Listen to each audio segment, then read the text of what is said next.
இவன் பெரிய டேரக்டராக வருவான் சார், நீங்கள் எதை வச்சு சொன்னீங்க சார்னு சொல்லும் போது சார் ஜஸ்ட் ஒரு சின்ன ஸ்மைலோடு போயிட்டார். அதுதான் அஜித் சார்னு நினைக்கிறேன். இந்த தருணத்தில் வந்து நான் சுரேஷ் சந்திரா சாருக்கு நான் ரொம்ப நன்றி சொல்லணும். சுரேஷ் சார் என்னை வந்து அஜித் சார் எந்த அளவுக்கு பிலீவ் பண்ணாரோ சுரேஷ் சார் ரொம்ப பிலீவ் பண்ணார். Sir thank you sir, thank you so much.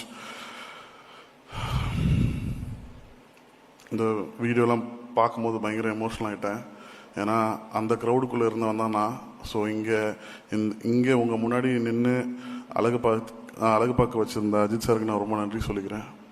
Ajith sir வந்து எப்போயுமே அவர் வந்து ஒரு ஸ்டாராக வந்து எப்போயுமே நினச்சதே இல்லை, எப்போயுமே ஒரு ஆக்டராக நினச்சிருக்காரு. இந்த படம் இந்த அளவுக்கு வந்து பெரிய ஒரு வைப்ரேஷனும் ஒரு எனர்ஜியும் கொண்டு வந்திருக்குன்னா அது அஜித் சாரோட complete energy towards good bad ugly தான். ஃப்ரம் டே ஒன்லேருந்து டைட்டில் சஜஸ்ட் பண்ண அந்த டைட்டில் வந்து அஜித் சார் சொன்னது தான் good bad ugly.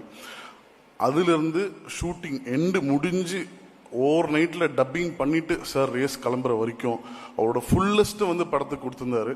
So I really thank you sir. நீங்கள் இப்போ ரேஸில் இருப்பீங்க, you will be very busy. Thank you sir, I love you so much.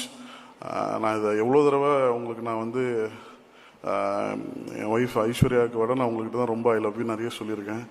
So அது உண்மை sir. I love you so much. You come first, after my family, after my mother, my father, you come next.